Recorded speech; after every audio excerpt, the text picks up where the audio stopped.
The last game I reviewed was boxing. It was fun, intense, and pretty much grasped all the good qualities of a fighting game that the Atari 2600 could.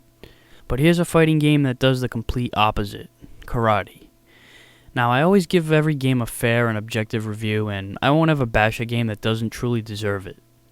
But this game is an example of one that does. I'm serious, it's just fucking terrible. The controls are awkward, the graphics are some of the most hideous I've ever seen in any game ever. You move like you're in quicksand, the hit detection is wretched, and you can never tell where you're supposed to stand to hit your opponent anyway. The sound effects sound like you're flushing scraps of metal down the toilet, the animation is cheap, and overall the gameplay has about as much appeal as AIDS.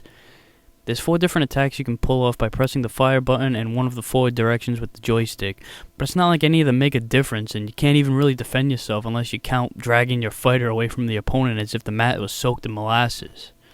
You won't get penalized for stepping out of bounds, but if you get hit while against the edge, you'll reset back to the center. I don't know if that gives the aggressor any more points than usual, because it seems that the point system operates on random numbers. Maybe it actually has something to do with which attacks you land, but I couldn't put myself through the agony of playing this game long enough to find out. I do know that knocking your opponent down will give you a shitload of points, but it seems to happen completely at random.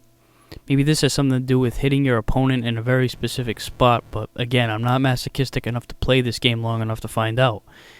Whoever has most points after 2 minutes wins, and if you play this game long enough to see the end of the match, then congratulations, because you've got an obscene level of patience and pain tolerance. This is truly one of the most unplayable piles of excrement on the face of the planet. Don't buy it, don't give it a try, don't even look at the cover art. In fact, I recommend never to watch this review ever again, as its only purpose is to showcase its shittiness, and by seeing this abomination displayed more than once might result in complications. Everybody was kung fu